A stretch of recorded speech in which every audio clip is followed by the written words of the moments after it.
Tonight on JoyNews Prime, President Akufo-Addo expresses optimism that Ghanaian economy will rebound from the COVID-19 pandemic and outlines how government's 100 billion cedi Ghana Cares or Bantampa program will help.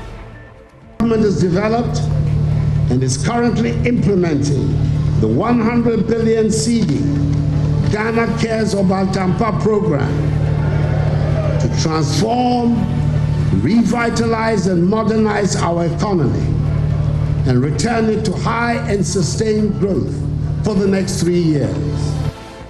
He said that the ongoing COVID-19 vaccination program will be crucial in ensuring the economic turnaround. The vaccine, together with strict compliance with the safety protocols, is what will allow us to open up our country again and embark on the quest to restore normalcy to our lives and livelihoods. The president also announced ongoing efforts to formalize the economy will see some 15.5 million national ID numbers becoming tax identification numbers. In so doing, the number of people registered by GRA from tax purposes will increase from the current 3 million to 15.5 million. In business, President Akufo-Addo touts his administration as good managers of the economy. He says the economy remains healthy despite revenue shortfalls of 13.5 billion cedis. My government found the resources to cushion the impact of the pandemic because we are good managers of the economy. In other news, the police have deployed its marine unit to help the search for bodies of the children who drowned at Palm Beach.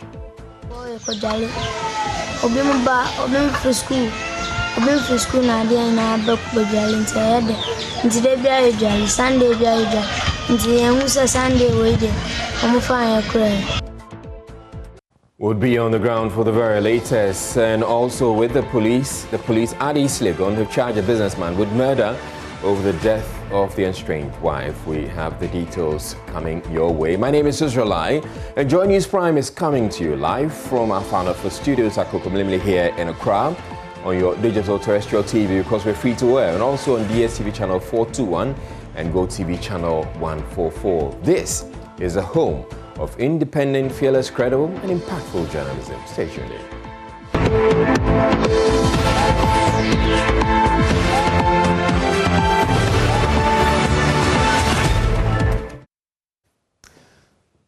President Akufo-Addo is optimistic the Ghanaian economy will rebound from the COVID-19 pandemic, even as government rolls out a vaccination program to ensure citizens are protected from the virus. Addressing Parliament in his first State of the Nation address for his second term, the president announced the 100 billion Ghana cedi Ghana Cares or Bantampa program he says will transform, revitalize and modernize the economy and return it to high and sustained growth for the next 3 years. Government has developed and is currently implementing the 100 billion cedi Ghana Cares or Bantampa program to transform, revitalize and modernize our economy and return it to high and sustained growth for the next 3 years.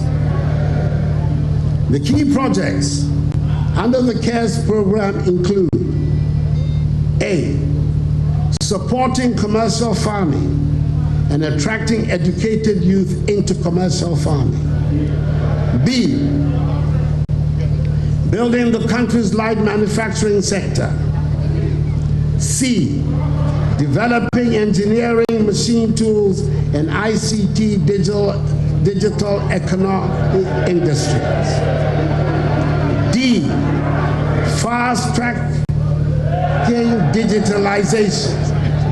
E, developing Ghana's housing and construction industry. F, establishing Ghana as a regional hub. G, reviewing and optimizing the implementation of government flagships and key programs. And H, creating jobs for young people and expanding opportunities for the vulnerable in society, including persons with disabilities. The establishment of the National Development Bank under the Ghana Cares program is expected to provide financial support to businesses in Ghana. Government expects economic activity, which has already picked up, to do so even further following the ongoing vaccination exercise and the easing of restrictions put in place to curb the effects of the disease.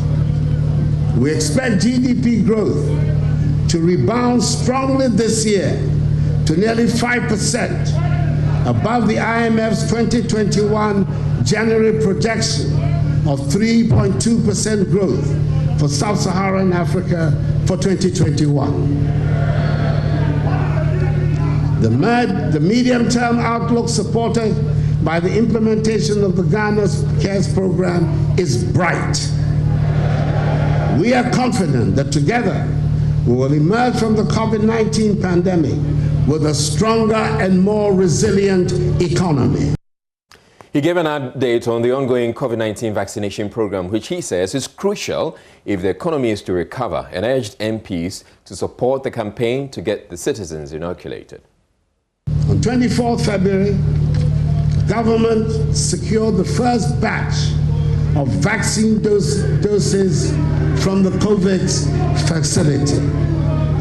The vaccination campaign is currently ongoing, with 262,335 number of Ghanaians receiving the first dose of the vaccines as at 10:30 a.m. this morning.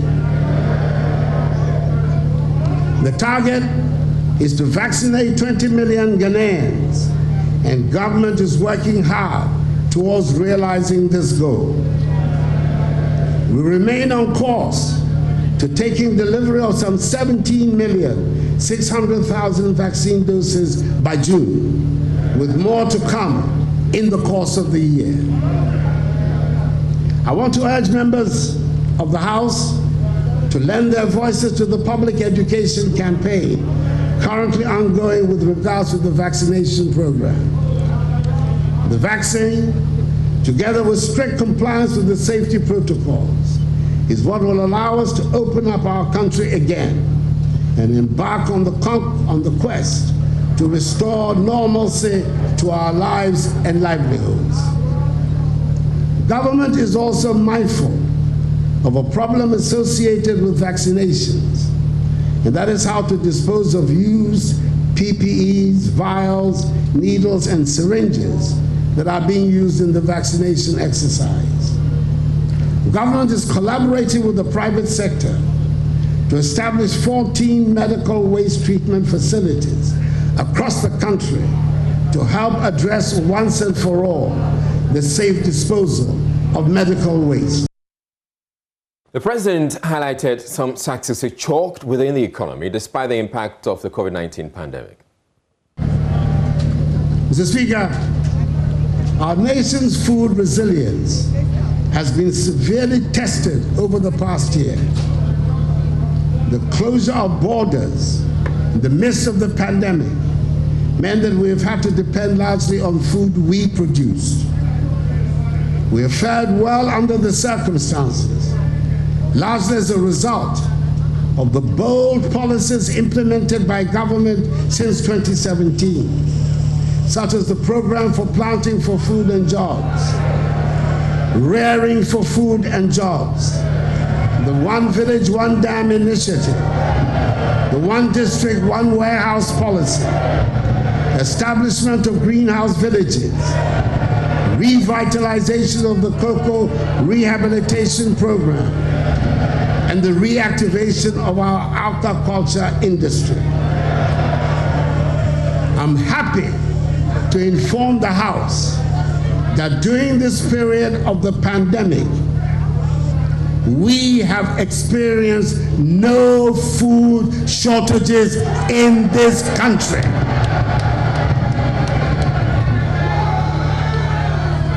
There have been increases in maize and rice yields by 110% and 48% respectively. We have, for the first time in a long while, become a net exporter of food, as opposed to the days of importation of tomatoes and plantain. Indeed, in 2019, we exported some 140,000 metric tons to our neighbors. We are determined to take full advantage of the African Continental Free Trade Area to produce more in Ghana, to sell more to Africa and beyond as we move Ghana beyond aid. The agreement for strategic partnership between Ghana and Cote d'Ivoire has bound our two countries in even closer intimacy, especially in the cocoa sector. We have succeeded in aligning the cocoa production and marketing policies of the two countries and ensure that we do not continue to be victims or pawns of a global cocoa industry that is dependent on the toil and effort of our farmers. A new trading mechanism has been implemented and has ensured that a new cost item of 400 United States dollars per ton for every cocoa sold by the two nations, effective from the 2021 season, is paid to our farmers. We also touted the progress made so far at formalizing the Ghanaian economy and stated that some 15.5 million people have been registered by the National Identification Authority, adding that their ID numbers will become tax identification numbers to help the GRA track them for tax purposes. Mr. Speaker, after 4 years in office, I'm happy to state that there's been more progress in formalizing the Ghanaian economy than there was in the previous 63 years since independence. Mr. Speaker, for the first time, we have enrolled 15.5 million people onto the national ID card system, the Ghana card. And we will complete the process this year. From 1st April, and this is not an April Fool's prank, all national ID numbers will become tax identification numbers. In so doing, the number of people registered by GRA from tax purposes will increase from the current 3 million to 15.5 million. I should recall that at the end of 2016, only 750,000 people had TIN numbers. The increase to 15.5 million in just 4 years is simply phenomenal. Similarly, from the second quarter of this year, all national ID numbers will also become SNIT numbers. This will increase the number of people on the SNIT database from 4 million to 15.5 million, making it easier for new contributors to be enlisted on the scheme. The national ID numbers will also become NHIS numbers. Very soon, we will link the national ID to all SIM cards, bank accounts, births and deaths registry, DVLA documents, and passports. Reiterated his earlier call for a national dialogue on illegal mining. He says will be led by the new Minister for Lands and Natural Resources. He mentioned that the Japa mineral royalties deal will be returned to Parliament. Mr. Speaker, when I appeared before this House on 4th January 2021 to deliver the last message on the state of the nation at the dissolution of Parliament, I called for a national discourse on the long-standing issue of illegal small-scale mining in our country. Yes, in the last 4 years, so much has been achieved in cleaning up this industry, training miners in the best methods of mining, introducing community mining, enacting additional regulatory legislation. But the reality is that illegal small-scale mining remains a major problem. I am confident that the new energetic Minister for Lands and Natural Resources and a Member of Parliament for Damango constituency, the Honorable Samuel Abujinapo, will rapidly facilitate the holding of this national dialogue and will work to build on the progress of his predecessors by enhancing regulation of this sector, which should be anchored on the protection of the environment and on community mining. Mr. Speaker, let me at this point assure the House that in the course of this session of Parliament, government will come back to engage the House on the steps it intends to take on the future of the Ejapa transaction.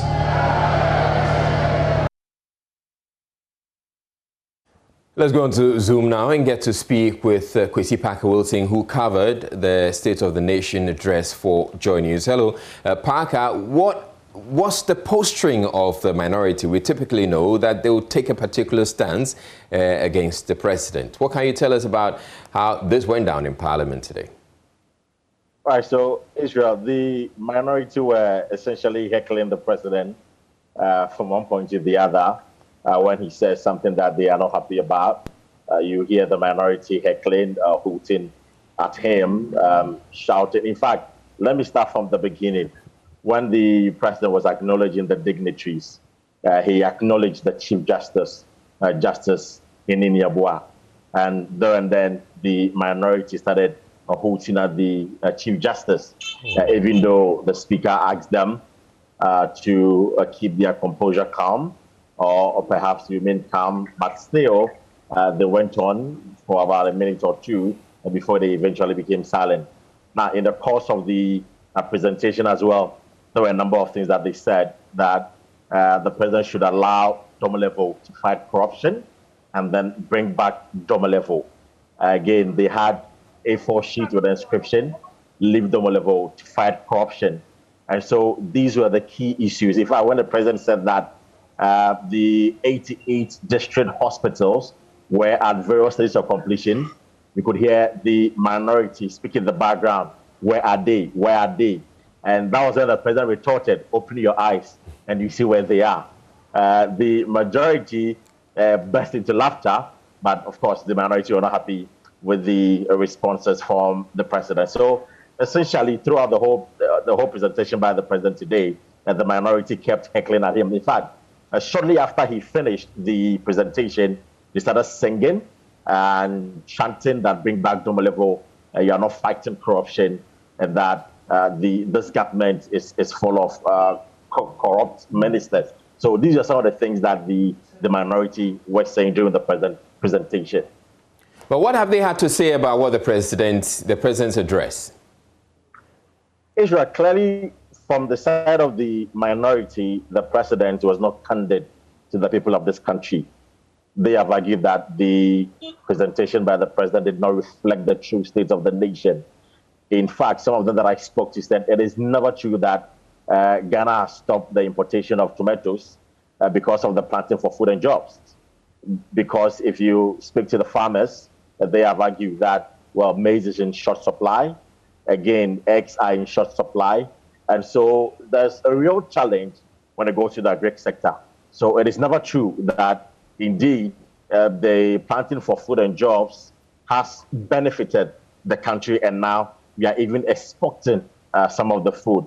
Again, some raise concerns about the president's failure to talk about the LGBT activities. In fact, when I spoke to the minority leader, Haruna Idrisu, he was very specific that he was surprised and shocked.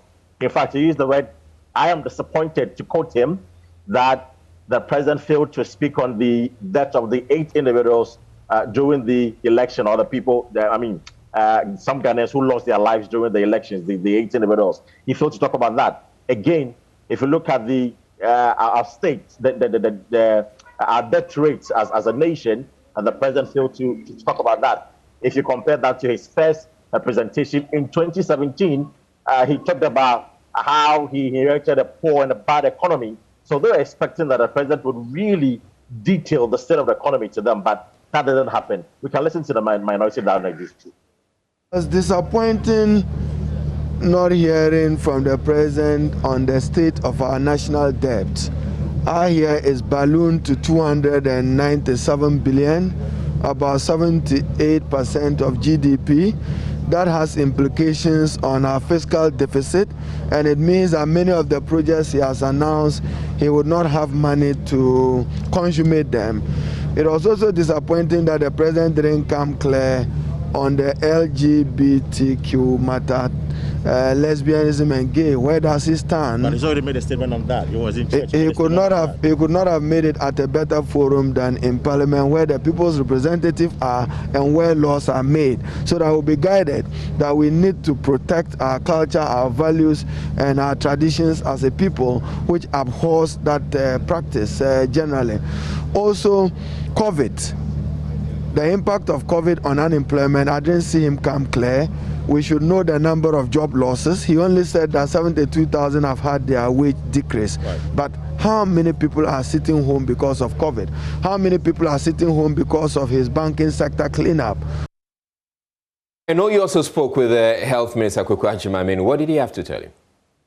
Right, so you just heard the minority leader talk about COVID. So the Health Minister had indicated that the president's priority is to win the fight against COVID. Now, with that COVID, indeed, that cannot be a solid foundation for the economic recovery program. And so he touched on that and indicated that the Agenda 111, i.e., the construction of the district hospital and also the regional hospitals are in progress. In fact, they've gotten to various stages of completion. And Israel, one important thing that he talked about is how much it's going to cost the nation to procure some vaccines as far as the vaccination campaign is concerned. The 111 is still on course. You know, this is take a little bit of time. We source funding, which is not completed yet fully, but we are doing groundworks in terms of land acquisition and surveying and sort of the things that we're going to do. I believe we will soon launch the projects and people will see what we have done so far. Our consultants are in the field. We divided the country into zones and they are monitoring. Contracts have been signed and work will start endlessly in some places for us to see where we have reached. All right, thank you very much. That was Kwesi Parker-Wilson bringing us that update there from Parliament. You're watching JoyNews Prime. We're taking a break, but still ahead in the bulletin. The rescue operation is still underway at a pump with the hope of retrieving more bodies from the sea. More of a search operation is still underway at a pump with the hope of retrieving more bodies from the sea. We've been speaking with some of the child survivors. I agree. Boy, Kojali. Obim for school na dia na back Kojali inside. Nti dey bia Kojali, Sunday bia Kojali. Nti engusa Sunday we dey. Omo fine cry. We'll be there to bring you the very latest on the search operation. You're watching JoyNews Prime. Stay tuned in. We'll be back in a bit.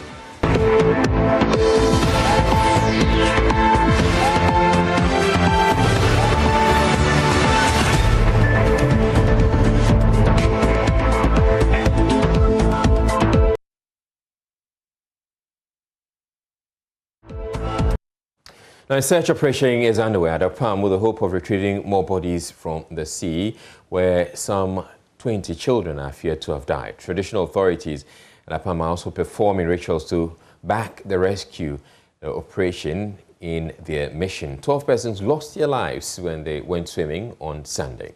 Central Regional Minister Designate Justina Marigold-Asan is on her way to visit survivors and families of the bereaved. Richard Krodonyakong has been speaking with family members and survivors of the accident and has come through with this report.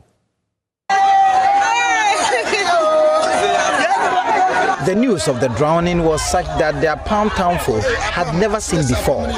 12 teenagers perished when they went swimming in the Apam beach on Sunday. 14-year-old Christopher Iwizi was one of the 12 people police have confirmed drowned in the sea. Mother of Christopher, Faustin Emisa narrates how his son left the house that fateful day. I mean, down with the Namaka, number 3. It's a milk red wamba, na by 5 minutes, future for in your band, your banam bonyam. Na meaning no besia penny, yaka the Christopher no pay, and one assen. To meaning no penny, yet the edge, na alcohol, and made the fire a dying each year. To me, the one being maybe ban or 6 9 Christopher was the way could grab on it, awkward. No one marks some phone number friend of Papa Day. What a Christopher could grab me, awkward, one should so young partner. His family members have prepared the funeral posters already. One of the survivors of this incident, a 15-year-old, speaks about the event leading to this debacle. Sir, in Sunia Locan, or Jab, Belgian, you to me a jolly bar. The bar, no be moving and on the fire things. Or giant see some a to be. I am superman, no giant soon, tonight. The doors in the blade, bear 25. Nah, your doors be blade, but as watching a bar and before being quiet and sana. In the second bar, now by fire quiet. No giant see, I'm not a see. It's here to me a jolly bar, but think about penny. I make a jolly one, I'm not a cravat. Says I'm a young, say that quite too much. It's yes, you call a jolly. Obim bar, obim for school. Obim for school, now dear, and I book the jolly into head. Into the berry jolly, Sunday berry jolly.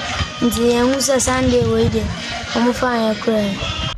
Police at Apam say they are investigating to ascertain why the teenagers went to the beach despite the restrictions placed on the operations of beaches as a result of the COVID-19 protocols.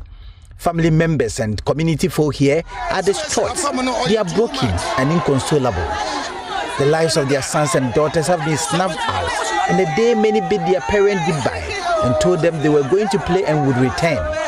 As it turned out, they never returned. Kwekweson is a family member. He struggles putting his thoughts together. Some are yet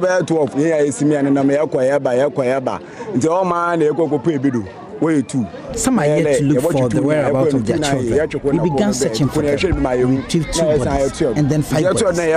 And we went ahead and we still could not find our relative. We continued our search and we are still searching.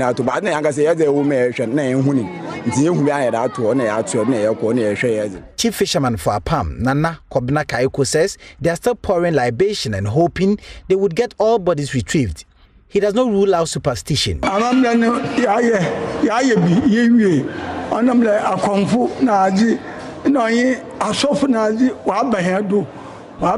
been performing some rites. We are still performing more. We are able to ascertain the total number of people that are feared from. We need to pour libation to prevent the recurrence of such an unfortunate incident. The 3 survivors in this accident, who are currently recuperating at the Apam hospital, have given indication there could be more bodies in the belly of the sea. The MP for Gomua West, Richard Mensah, is shocked about the development and has put in place a task force. Now they have something they call the Sunday beaches or Sunday special. So there's a ban on that. And I also called attention. I came to the next community and I was informed that such announcements have been made again. So as it stands now, I didn't expect that anyone will go to the beach, because after what I saw about 2 weeks ago, the announcement was made. Last week, nobody went to the beach. So this week, we're also not expecting anyone to also be at the beach. But unfortunately, we only woke up this morning to hear that some youths organize themselves. So as the immediate measure is that we're actually teaming up with the police and also with the fishermen, that a local task force should be put in place immediately. While some of the bodies have been identified, others are yet to be identified, and the police are asking people whose sons and daughters have gone out and are yet to return to contact them. Central Regional Minister Designate Justina Marigoda-Hassan is visiting victims and bereaved families at Apam. Richard Kwejonya-Akon, Joy News, Cape Coast. And Richard Kwejonya joins us now on Zoom with more on this. Richard, what's the very latest? I understand the Central Region Minister Designate is in town now. Well, so we're traveling with her and we were told that she's had a call that there is an emergency in Accra, and so she couldn't be part of the meeting. But there were some discussions she had with the chief director at the Regional Coordinating Council, and so he came to stand in for him. In fact, he came with the NADMO director and other directors of institutions in the Central Region. So the director spoke on behalf of the Regional Minister Designate, who has assured them of government support and indicated that there is going to be a mass barrier for the 12 people, 10 males, 2 females, and then they are going to also help them in the search for the other people that are supposed to be, that are expected to come from the belly of the sea. Is there any hope that they're going to get some more of the children alive at this point? Well, we've been speaking with the traditional authorities. In fact, when such incident happened, what they do is that they pour libation, they perform some rituals with the hope of finding these people, or the sea would just belch them at the seashore. But when we spoke with them, we did not get the indication that there could be people that could be rescued alive, but they are hoping that the bodies would be brought ashore so they could just go and bury them. All right, let's hear from the regional minister's designate. Come and pay a visit to the place because of the fact that it's actually turning to be a national issue. So we discussed with members of RISEC, and unfortunately the minister designate had to leave for an emergency call in Accra. But we decided to come and have a first-hand information of what is happening so that we can give her the needed report and so that we can actually send SOS message to the affected ministries for any action. So our mission is to have a first-hand knowledge of what is happening on the ground so that we can actually do a report on the incident which happened here yesterday. All right, you're watching JoyNews Prime. We're taking a break at this point, but still ahead in the bulletin, we're bringing you business. And in business, President Akufo-Addo touts his administration as good managers of the economy. He says the economy remains healthy despite revenue shortfalls of 13.5 billion cedis. My government found the resources to cushion the impact of the pandemic because we are good managers of the economy.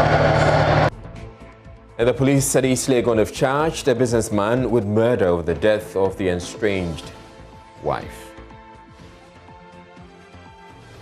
We'll have all that coming our way. You stay tuned in.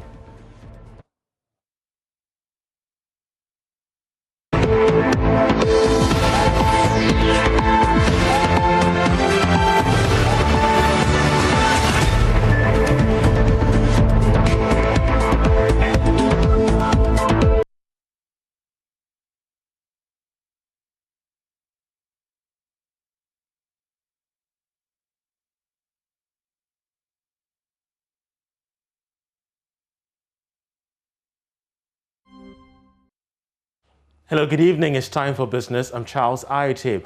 President Akufo-Addo has presented the State of the Nation address with COVID-19 and the economy being the center of his concern.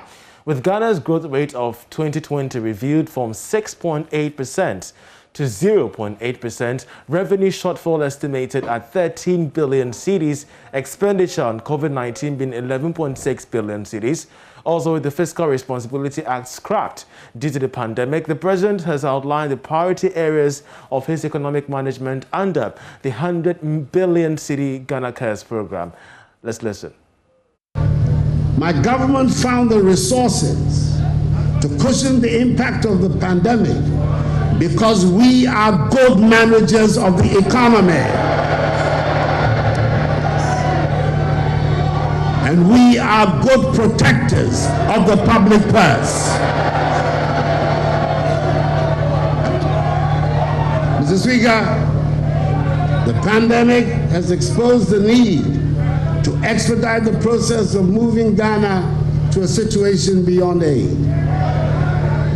That is why government has developed and is currently implementing the 100 billion cedi Ghana Cares Obaltampa program to transform, revitalize, and modernize our economy and return it to high and sustained growth for the next 3 years. The key projects under the CARES program include: A, supporting commercial farming and attracting educated youth into commercial farming. B,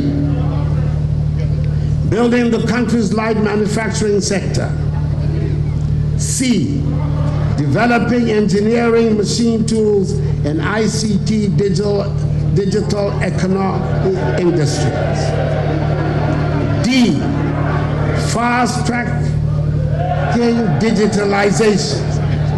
E, developing Ghana's housing and construction industry. F, establishing Ghana as a regional hub. G, reviewing and optimizing the implementation of government flagships and key programs. And H, creating jobs for young people and expanding opportunities for the vulnerable in society, including persons with disabilities. The establishment of the National Development Bank under the Ghana Cares program is expected to provide financial support to businesses in Ghana.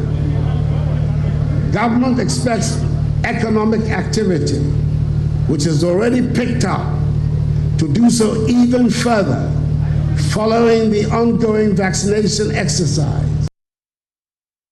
Well, meanwhile, the president of the Ghana Union of Traders Association says that traders want a clear-cut policy to deal with high interest rates and unfavorable port regimes. The government should set up a parallel bank that can subsidize credit, because the cost of borrowing is very high. He said that interest rate has come down to 14%. The base rate has come down to 14.5%, but the same does not trickle down on the commercial rates. It means that what government have to do is to get this a parallel bank or alternative bank for businesses to outsource our credit at cheaper. That's the pain of businesses at this time. For me, at this time, if you ask me what the business community needs, I will mention 3 things, and they are all the same. And that is access to affordable credit. And that if this is structured in a manner that in the past, certain financial institutions have been designed to fast-track the activities of certain sectors, like Bank for Housing and Construction, National Investment Bank, Agri Development Bank, and all that. I think that's the same thing that the president seeks to do. And I'm overly excited that this have to be fast-tracked and to make sure that we can access affordable credit from here. If they are not able to compel the commercial banks to come along with the base rate. And that's it for Business. Sports is up next.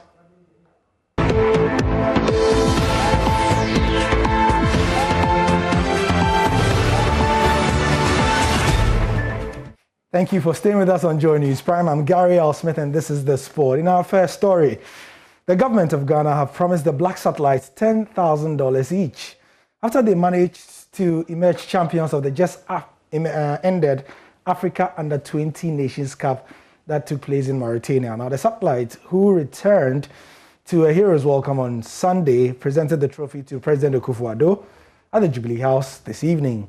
The president was grateful to the team for making Ghana proud.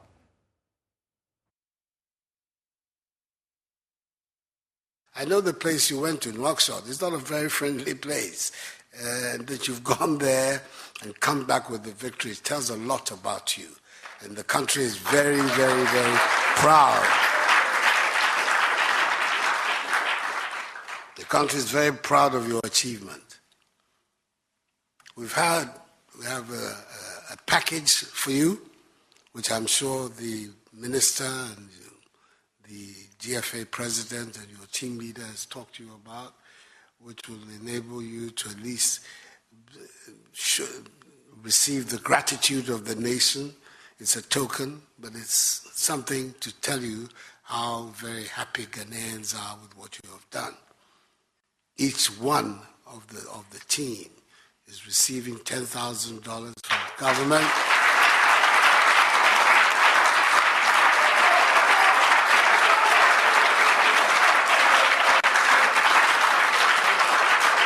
Rest, everybody is going to be receiving $5,000 as an expression of our appreciation. The decision has been made that the $10,000, you get $5,000 of it in cash, and $5,000 is going to be invested for you over the next 10 years so that you have something also to look forward to. So in addition to the $10,000 that was given to the players, and that's what you heard, $5,000 will be given to them, each player in cash. $5,000 will be put into an investment that will last, for 10 years. So that is it. But in addition to that as well, the president gave special $5,000 to these players. Ifriye Bania, the captain, Fatau Isahaku, and also Danlad Ibrahim for their stellar performances in the tournament, in addition to Coach Abdul Karim Zito. So aside that one, he gave those guys special $5,000 each as well. Great stuff. Moving on, and as you know, Euro 2020, that's the official name of the tournament that was supposed to have been held last year, but it will be held in 2021, will be done in 3 months. We are almost there. And guess what? The multimedia group has secured exclusive free-to-air rights for television and radio for the tournament for the territory of Ghana. It will be recalled that the tournament, originally scheduled for 2020, had to be rescheduled to this year due to the pandemic. And as such, the tournament now is scheduled for June 11 to July 11, 2021, and will be played in various cities across Europe, notably Paris, Dublin, Munich, and London. For some reaction, here is Abdullahi Awudu, the general manager of Adam Brands here at the Multimedia Group. Multimedia Group just secured the rights to Euro 2021. I mean, we secured it in 2020, but because of COVID, it was pushed to 2021. So we've been working in the background for quite some time. And for us, it's just a testament of what we do for our audience. We know that our audience are looking for top quality, top draw programs in all genres. And we believe that in 2021, this is one of the biggest sports products that can come onto the market. So, and we secured the rights for both English and Akan, and on TV and radio. It means that exciting moments for our audience. Apart from the live matches, our teams have prepared great products for radio and TV, digital media, to showcase the tournament and even content before the tournament. When multimedia covers a program, or when we are doing a tournament, or when we are covering even an event, and this cuts across all genres, be it politics, be it election coverage, be it sports, we bring a certain dynamism to it. We just don't cover, we just don't pipe the tournament for you, or we just don't show you what we are showing you. We give you context, we give you a 360 view of the product. We give you the history, we let you get involved in it, and we present it in the most unique way that you can ever get in Ghana. So for me, it is not just a football festival, but it is something that will really touch all your senses when you follow us for the tournament. So there you have it. Euro 2020 is on TV, the Multimedia Group. Exciting times. Yeah, and it's been a while since we had a tournament here. I know. I'm pretty excited about it, and I'm looking forward to us having a lot more of these tournaments. And including the African Cup nations. Hopefully, and all of that. Hopefully, it's the beginning of great things to come. It's all about the money, though. It's all about the Benjamins, baby. But anyway, coming up is Becky with entertainment, and she has a bit of sport in there because my colleague Nathaniel Atol, he's many things, and one of the big things he does is boxing announcing. The best boxing announcer in the world, period. Michael Buffer. Let's get ready to rumble. He gave him a shout on Twitter, and Becky will show it to you. Let me try this. Let's get ready to rumble. Okay, we're taking a break. We'll be back to you in a bit.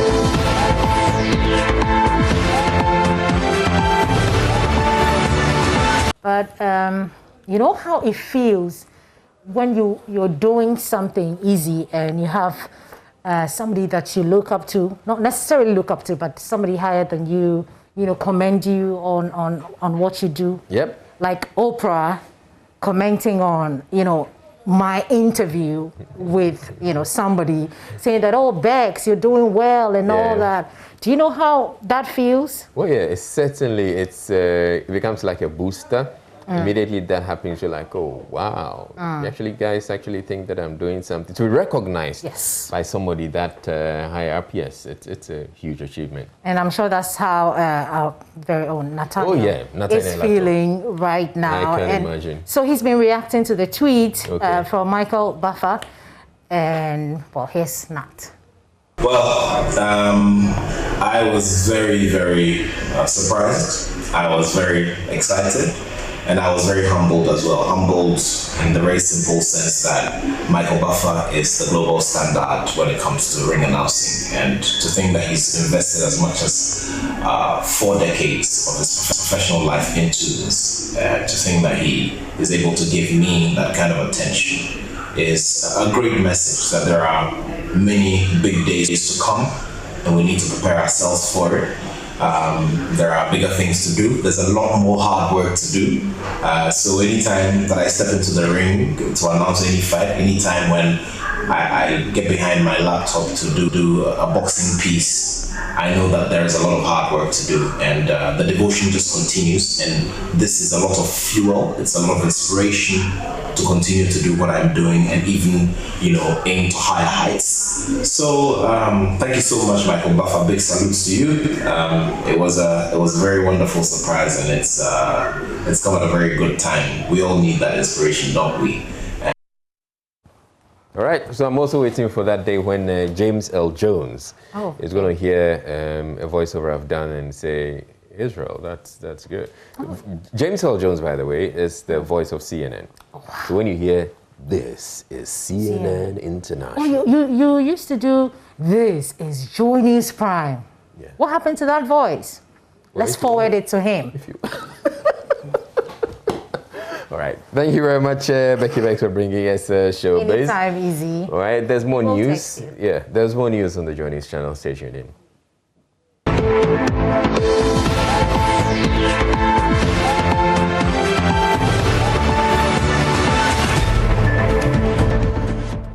A businessman, Prince Charles Dejo, has been charged with murder by police prosecutors for allegedly killing his wife. State prosecutor Sergeant Eva Gidiglo said the accused was married to the deceased Lady Ann Dejo, and both were living at East Legon until their relationship got sour following some misunderstanding. Giving more details, Sergeant Gidiglo said on March 1, 2021, an argument ensued between the couple, and as a result, the accused assaulted the deceased who sustained injuries. She subsequently went for treatment at the Medina Polyclinic. According to police, when the deceased returned home, her condition deteriorated and on March 6 fell into a coma.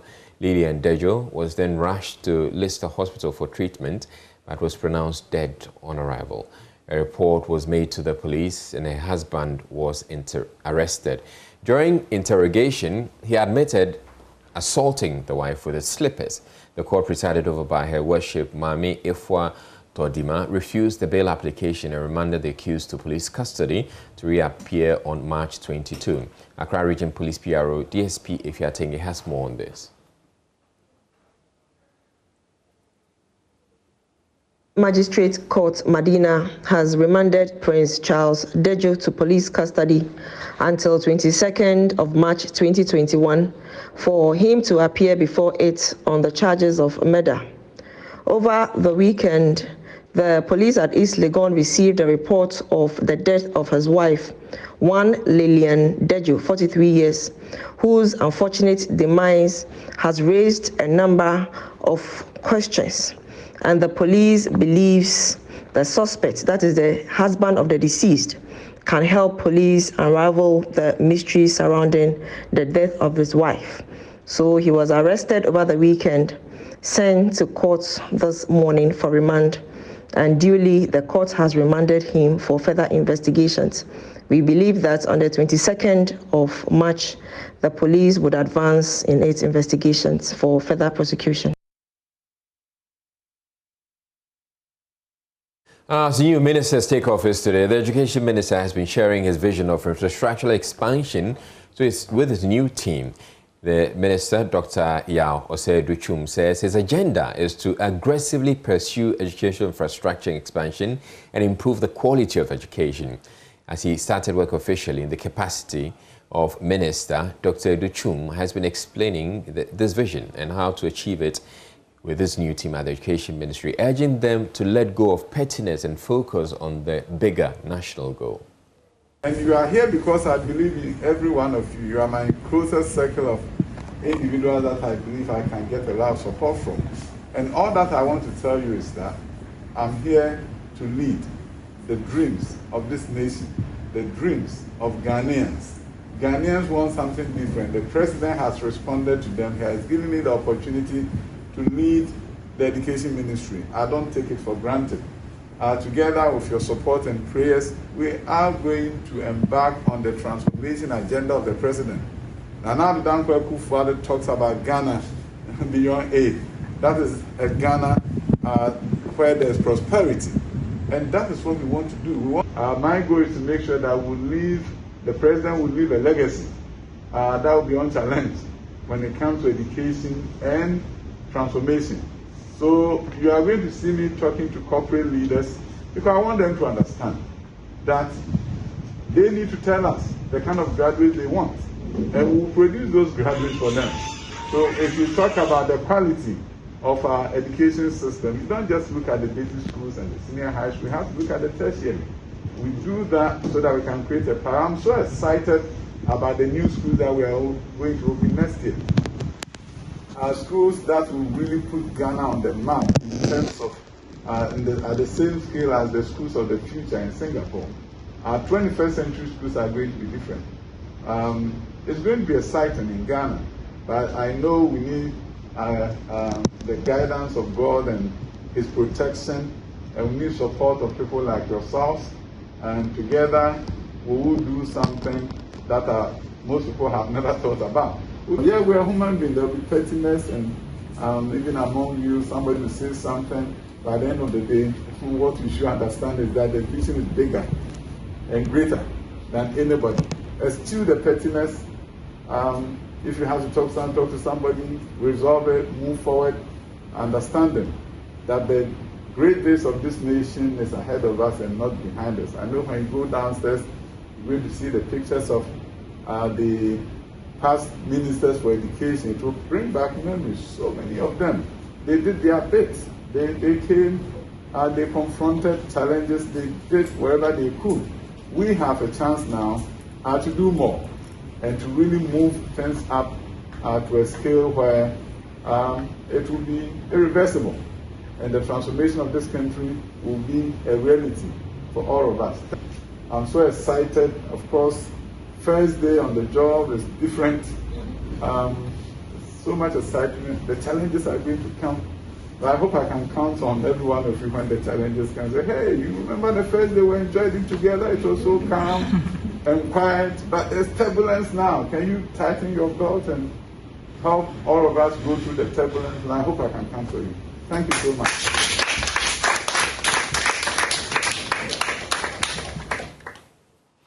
Now, government has announced by the president in his State of the Nation address on Tuesday, is collaborating with waste disposal company Zoompack to take care of waste being produced from the ongoing COVID-19 vaccination exercise. The collaboration will ensure 3,500 special waste bins are distributed to all vaccination centers in Ashanti, Accra, and Central regions for the first phase of the exercise. Prince Apia has more in this report. Efficient waste disposal has been a challenge in Ghana. It used to be non-degradable materials like polythene and plastics, but it has migrated to medical waste like nose masks and gloves in the wake of the coronavirus pandemic. Now, injection needles and blood-stained cottons dominate waste bins. Medical Superintendent at Sontreso Government Hospital, Dr. Jaku Poku, explains the dangers of poor medical waste disposal. Panie ne ade bia ene yuwan a ye de ye adwuma wo ayaresabia no eno saa kwan no e manyare what is hepatitis B ni HIV eba. So we make sure that we do not only protect our staff but also the general public. We do not have to dispose of these items anyhow. In the normal vaccination, we do not vaccinate larger number within a very shortest possible time like this. But this one, we are hoping to vaccinate as many people as possible, and therefore we must do well that all the safety measures, precautions are taken. The Ministry of Health has therefore engaged indigenous waste disposal company Zoompark to segregate the vaccination waste from others for proper disposal. There's therefore an ongoing distribution of 3,500 special bins to all vaccination centers in Accra, Ashanti and Central regions. Dr. Jaku Poku is excited by the initiative. The centers are many. If it is done at the hospital, then the incinerator is here, we just move and dump them. But this time we need to transport these waste from various sites, which are not our traditional sites, to here. And you know the dangers associated with.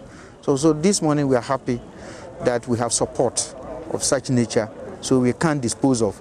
Engineer Senam Tenge is the head of Medical Waste Department, Zoompark Ghana Limited. At each vaccination center, Zoompark Ghana Limited is providing pedal bins, that is 60-liter pedal bins, for the separation of the general waste from the infectious waste. We are also providing 2 40-liter bins, also for the storage of the infectious waste and the general waste at each vaccination point. The syringe will be disposed of in a sharp container, and the cotton that will be used to also clean the point of injection will also be placed in the infectious waste bin. The wrappers of the syringe at that point in time is a general waste, so those waste or those wrappers will go into the general waste bin. Officials say a centralized treatment system has been established to treat the waste. Mr. Tinge explains the measures in place. The transportation will now be done to the treatment site, where we have ultra-modern equipment for treating medical waste. This equipment is called the autoclave. And this autoclave, it uses pressurized steam at high temperatures to sterilize every form of waste. The waste is sent into a shredder. The shredder then grinds the waste. So it means that all the syringes and needles at that point in time will be grounded into more of a powdery form. Now at this state, the waste is now harmless and safe for final disposal. So it implies that all the waste that will be generated from the vaccination will be safe for disposal. Under the new arrangement, Zoom Lion Ghana will cater for general medical waste, while Zoompark takes charge of vaccination waste. Prince Apia reporting. The Kumasi Zoological Gardens is reopening to the public after a long COVID-19 break. Though the closure was unplanned, management took advantage to renovate the facility. Nana Ajima observed the reopening and filed this report. For close to a year, the Kumasi Zoo, a major tourism and educational center, was closed to the public as cases of COVID-19 increased. The long Independence Day holiday was the right opportunity for the reopening of the zoo. Many families will take advantage to make their first visit. As usual, the chimpanzee cage will be the excitement point for many as they jump in response to cheers. The wild lions in captivity is another interesting sight for the kids. Here are some excited first-timers. When I saw the animals, I was very, very happy. Which of the animals do you like most? The lion. The lion. I would like the tiger. You like what? The tiger. And what? The lion and the tiger and the tortoise. The tortoise. Tortoise. Did you see the monkeys? Yeah. And the chimpanzees? Yes. The chimpanzee, what was the experience like? Like they act like the way they act is like human beings. They act like human beings. The zoo's renovation includes rehabilitated cages. A new crocodile pond has also been made, giving a clearer view for all. Chief Executive Officer of the Forestry Commission, John Alote, says there are plans to improve services. So the wall, especially from the side of the cultural center, getting to KGTR, we had to build that wall. The other sides that we will continue to work on. The other area that we're looking at, which we have worked on, is the flooding of the place. Each year we find this place flooded during the rainy season. We realize that because this place is a low land, the water from the Konfanochi Teaching Hospital runs through this place. So we needed to control that discharge. So we had to build that facility, the channel, to be able to carry the water. Some facilities that we are working on, as you can see, at an advanced stage, is the clinic for the animals. We need to have a veterinary doctor here that will attend to the animals, and some animals that people have as pets that will need to be attended to. The next phase of the renovation will include paving of the grounds and opening of an eatery to transform the zoo into a recreational space. Otunfo's representative at the reopening, Amekomhene Nana Edumensa Sari, once more to be done at the zoo. Going back to the olden days, and once again I want to say congratulations. Diaka, Amene, Dr. Zika, Edin Komo, said, how do we market the zoo? Since March 2020, for almost 1 year, zoo ni atum. Until biti baby and not being so, Kasame cook masses zoos yatum. For Joy News, Nana Yaojima reporting. Senior research scientist at the Council for Scientific and Industrial Research, Science and Technology Policy Research Institute, Professor Justina Adjoa Onuma has charged girls to take advantage of social media to follow mentors that will challenge them to achieve their set goals. Research by the Pew Research Center shows girls are more likely to spend more time on social media sites than boys. Professor Justina Adjoa Onuma believes such precious time spent online could shape the mindset of girls if they follow the trails of accomplished women. She was speaking at a mentorship program held for some students here in Accra. Here's JoyNews' Jude Bachman's report read to you. These are girls from the Accra Girls High School. Many of them, largely under 18 years, dream of bettering their lives with livelihood skills aside the things they are studying in school. Akosua Ansum is one of them. I learned that I shouldn't let whatever the world tells me to influence me. I should feel confident about myself, and I should try to improve on whatever I aim at doing.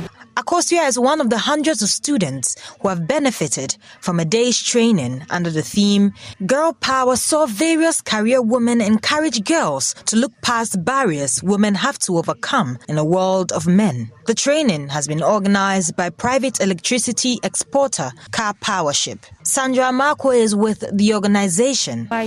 In celebration of the International Women's Day, Car Powership decided that we would organize a mentorship program for the Accra girls. This year, our focus is to invest in the girl child in different areas. And so this is our campaign theme for the year, Girl Power. We want to empower the young ladies to attain whatever dreams they have. And this is to help contribute to the attaining the UN SDG Goal 5, which is gender equality. And we can only attain that if we empower the young ladies from this stage. So that is why we are having this program here. The event is part of activities marking this year's International Women's Day. Senior research scientist at Council of Scientific and Industrial Research, Professor Justina Adjoa Onuma, encouraged the girls to make use of social media in a positive way. So use the advantage that social media presents. Do not follow the celebrities, so-called celebrities, slave queens, the gossip. That's what we want. You need to follow those women achievers. I have so many women achievers I'm following. And it's not because I just follow them for nothing. You can't get access to them, but on social media, you get to know how they think. The company also donated PPEs and toiletries to the girls. Jude Buckman's reports for JoyNews. Now, drafts played on a standard chess board of 64 checkered squares will soon become a feature of national competitions. Though a long-standing pastime for many, the game of dummy, as it is popularly known, was recently admitted as a sport by the National Sports Authority. In our Ghana Man series, Kelvin Owusu gets closer to appreciate the passion of the game. Play! I'll give you all 5 today. A dominant source of entertainment for all ages, but predominantly middle-aged men in most areas of Kumasi. But the game of drought has been formalized by a few, including Amekom, Asafo, Menshia, Atonsu, Ebuakwa, Kwadaso, Didiako, and Swame. One of the major hubs of drought is Amekom, where the regional headquarters of the Drought Association is situated. Despite being rendered a mixed sport, many from all walks of life make time to play droughts. They have different reasons for their preference for the game. It's one game that to me helps with brain development, because everything that we do here is about using the brains. And to be frank with you, if you are not good in maths, for instance, it will be difficult for you to play draft. People are having that notion that it involves a lot of laziness. That is not true. It's palpable force. Because of draft, I'm traveling to Ethiopia. That was the first time I visited there. But I won the medal. There is a lot of champions there, but I am the 3rd position in that competition. So draft is a game. It's help people to reduce tension and everything. The Ghana Drought Association is one of the silent unions in the country, but believes the game of drought holds notable prospects for players. Edmond Owusu is regional secretary. Since 2018, Ghana Drought Association has now been recognized among the disciplines in sports in Ghana. In fact, it is not only the Ghana Drought Association alone that we have achieved, but we are able to move the drought outside the country. 2008, we took some of our players, good players, to Malawi to play international game. And 2019, we were having an opportunity to go to America or US, California precise, to play a draft game. But it's unfortunate because of the COVID, we had a lockdown. That is why we are not able to achieve that purpose. Aside entertainment, the game enhances the thinking capacity of players in quick decision making. The game that comes with slurs, playfully cast on opponents, has seen little recognition both locally and internationally. Chairman of the Ashanti Region Drought Association, Emmanuel Osei-Boateng, calls for conscious effort from all stakeholders to help push the sport to the next level. We play to the media as well as the other people, entities who are willing to support. Like as my other executives may pronounce, we have dignities that they're in love with the game. They do play in their normal homes and other stuff, but just that they don't come to where the playing grounds is. But for this time, advocacy, we are reaching them through this media that they should come in our aid to support us. It is a logical game that is easy to teach, though it involves strategic reasoning. Encouraging more people to play the sport can help develop life skills and, more importantly, offers another opportunity to win a medal at the Olympics.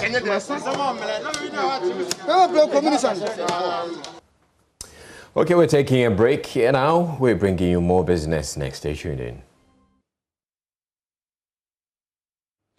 Hello there, welcome to Business. It is now official. Osechi Mensah-Bonsu, the leader of government business in Parliament, as well as the majority leader, will rather be the one to step in the shoes of the Finance Minister designate Ken Ofori-Atta.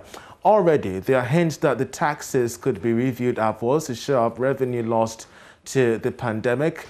Also, of course, the business community is also raising varied concerns about the port regime, saying it is unbearable in this present moment.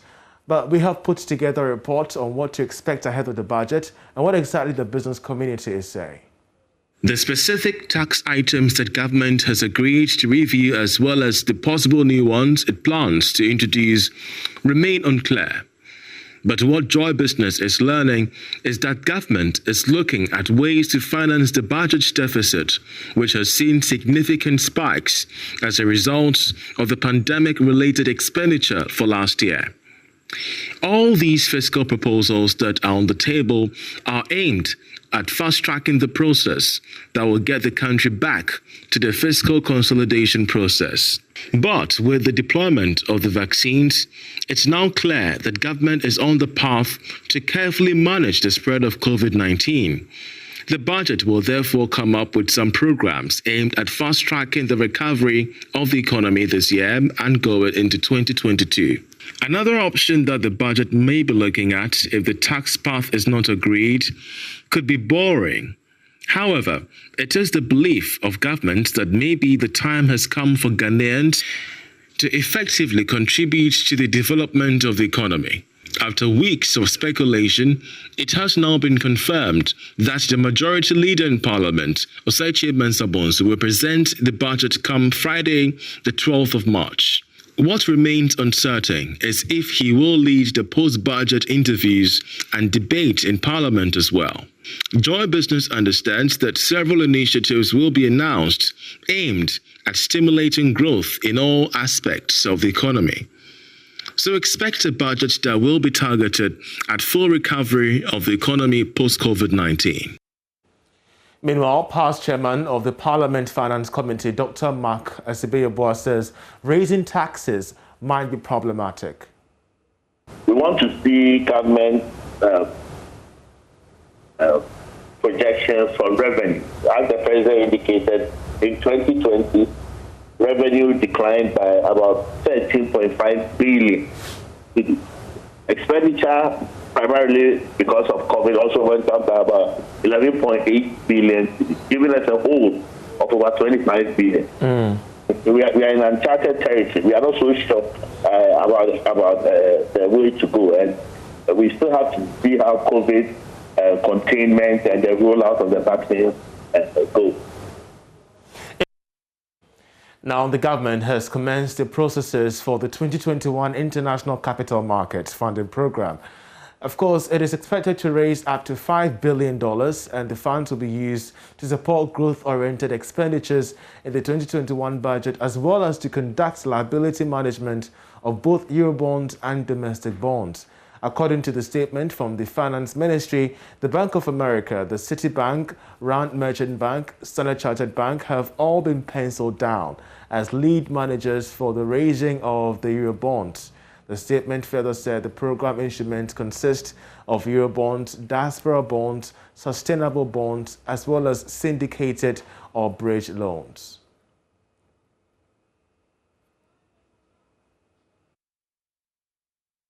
Well, away from that, owing to a spoiled hulling machine in the eastern region for the past 8 years, coffee farmers there are getting less than half of the value of their produce. Emma Davis has more in the following report. Visiting one of the biggest coffee plantations in Bipong, a suburb of the Kwewu district in the eastern region, Seidu Ansumana, the farm manager, decries their inability to earn as much due to the lack of a hulling machine. A year, Juma, the process is a Oswaki machine. Coffee, no, yeah, the goo. Bray, would you go, the machine a year, Juma. That or pretty into the Abasso, a befaha, a far we move a good boxing. None a haskell, as also a far at the pipe we have faced a quadruple, a Pia quadruple. The sauce no the husk ni nyina kwa outside. Na de be so ho. Nti sa atam na obi su gina ho operate ya de. Esa no no osese bi go. No osese go nti ayi no de aso ho no e be ko box no. How many bags can this unhusk, like unhull? Oh, Juma pa that could be a bit me as more than 50 bags. 50 bags. And Bepong too is one of the largest coffee plantation in Ghana. And this is the only hulling machine actually you have. Actually, this is the only hulling machine. Which has been spoiled. Enough farmers who also producing coffee at Ntomimo and then some villages there. So there's no other hulling machine in the whole area. Without the machine, it's quite difficult for these farmers to hull the coffee. Looking at that, they haven't hulled a lot of coffee. That's why they are selling the unhulled coffee at 350 cedis per 65 kilograms. Seydou Ansumana reveals that they are partnering with government to implement the planting for export and rural development, where coffee seeds are given out for free to small-scale farmers. However, they are lamenting that support from government is inadequate as termites invade the farm. Termites no one more ato me pa che be here to say we see. No say. Oh, this is termites that they damage. Enkanka. Na womo. For no who say womo say. Inti say termites near say no cook coffee no. Inti we need to say ye be near the do be near spring. But you catch the cocoa border. Okay, you yati yabeshe. Ghana is known as the world's second largest cocoa producer. However, it is ranked as the third smallest coffee producer in sub-Saharan Africa. In 2019, Ghana exported 600 tons of coffee, which was a decline from 12,250 tons in 2015. Well, have you ever imagined resigning from a white-collar job within the first 3 years of employment to venture into self-employment? That 5-year-old Napoma Atimpem did just that. The graduate of paramedic and emergency care didn't hesitate to get her hands dirty after resigning from a job she describes as good paying. JoyNews Mahmoud Mohammed Nurudi reports on the humble start of the 35-year-old woman and challenges encountered in her animal husbandry business at Mosul in the Asante Akim South District of the Ashanti region. My name is Napoma Atimpem. I'm 35 years of age. I was working with National Ambulance Service as an emergency medical technician. We were at the National Ambulance Service.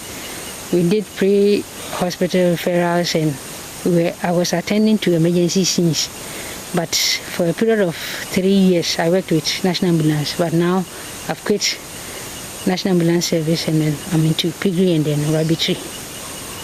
Her love for animals pushed her into self-employment, and she does not see herself working for anyone anymore. That is everybody and then the decision that the person will take. I want to be an entrepreneur. I want to enter into farming. And then looking at surveying and then doing some research, I think the farming, I have to just focus my attention on the farming. And because it's a labor intensive, I don't have to add up so many things to disrupt me. That is the reason why I decided to quit and I have time for this job that I'm doing. She plans to create opportunities for others. Nana Puma bought 2 pigs at 500 cedis each to start her business. She later added 8 at a cost of 6,150 cedis, and they grew to multiply. Actually, I started with only 2 pigs. And then later there was this NEP, the National Entrepreneurship and Innovative Plan project, which we took part in. Then we had some fun from there, and then we extended it. Now I have about 76 pigs, which an unfortunate incident happened. That is why I've landed up to this number. Her initial challenge was how she would survive, having risked quitting her job to start farming with the knowledge that it will take months before she earns any money. I shouldn't get less than 100,000 cedis from this job that I'm doing in the next 1 year. And the plan is to have a processing plant too. As you can see, the pens were to be 40 pens. Actually, the animals, they weren't here at first. I rented the place, they were there. We just moved them just this Thursday that we moved to this place. She had 4 employees, but they have all left. It is now difficult for her to recruit. They were 4, but now they are not here because you won't get permanent people to work for you here. Maybe unless it takes some time. So we are relying on the GHS students who had completed, and they too, they had to further their studies and they've left. A report by Mohammed Nuruddin. And that's it for business. Sports is up next.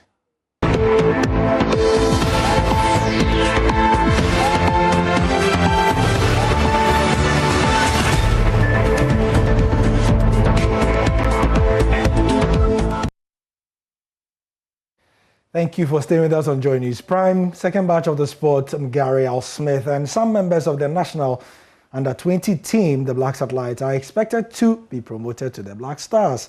That's according to the Vice President of the GFA, Mark Addo. He said the move is testament to the commitment of the FA to encourage young players to put up their best in national colours. The Black Satellites defeated their Ugandan counterparts in the final of the 2021 Africa Under-20 Cup of Nations held in Mauritania. Prior to participating in the tournament, the national Under-20 team had won the Wafu Zone B Championship, beating Burkina Faso 2-1 in December last year. Many were unimpressed about the performance of the team in the Wafu competition and were pessimistic about the team's chances of conquering the rest of the continent. Vice President of the Ghana Football Association, Mark Addo, said the team rose above expectations despite the lack of support given to them. There are a lot of people in the country, when you started this journey from Benin, who kind of doubted, they doubted that this team will go this far. But God being so good, you proved them wrong in Benin and won the cup. And on this other journey, it started, we won the first game, second game was a difficult one. The third game, nobody liked it. I didn't like the results, nobody liked the results. But God being so kind, we made it. And yesterday was the icing on the cake. And we could not be so proud of you more than anybody else. Winning the tournament is an achievement, Mark Addo says, merits an opportunity for some of the outstanding players to make it to the senior national team, the Black Stars. We at the FA will continue to support you. We will continue to support the youth football. And I was speaking to the president and the technical director, and the good news is that from the performance that you've shown, some of you will make it to the senior national team.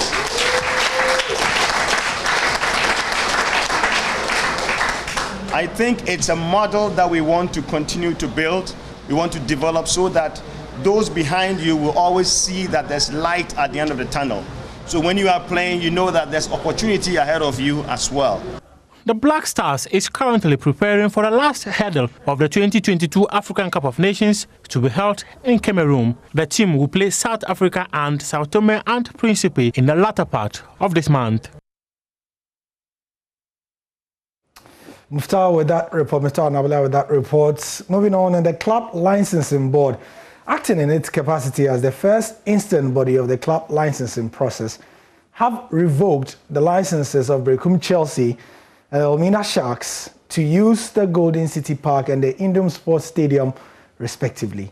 As part of the mid-season sports check inspection and review, the Club Licensing Department continued its inspections on match day 17 of the Ghana Premier League and presented an updated report on 5 match venues to the board.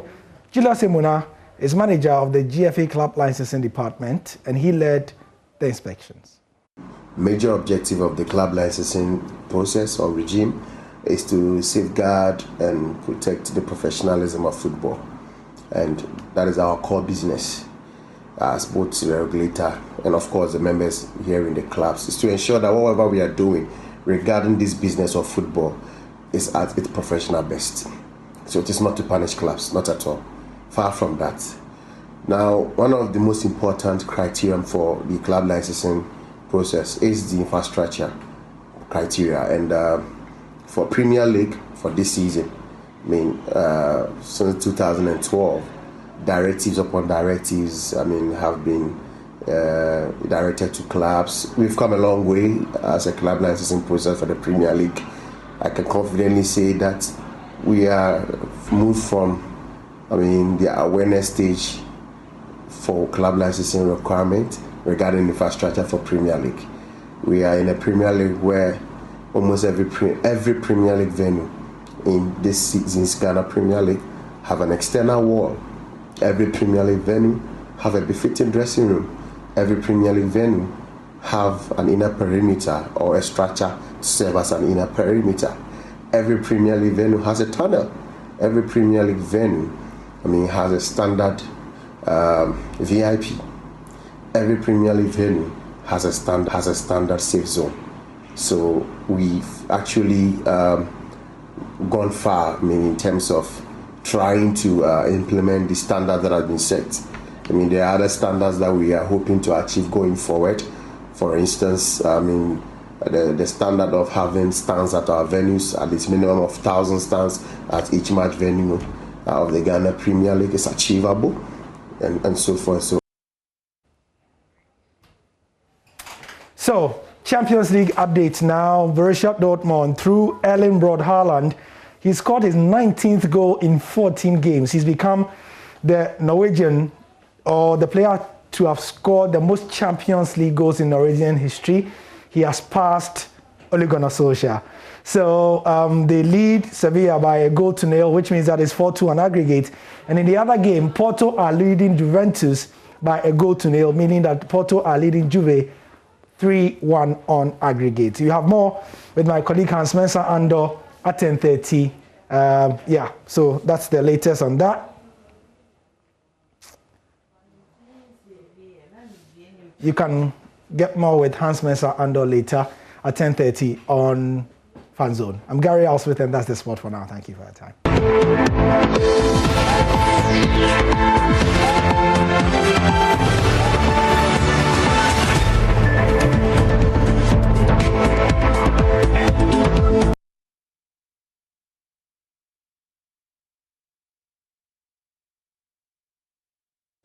All right, and that'll be all for the bulletin for this evening. I'm Ajay. Thank you very much for watching. Up next, we bring you PM Express, and Evans is back.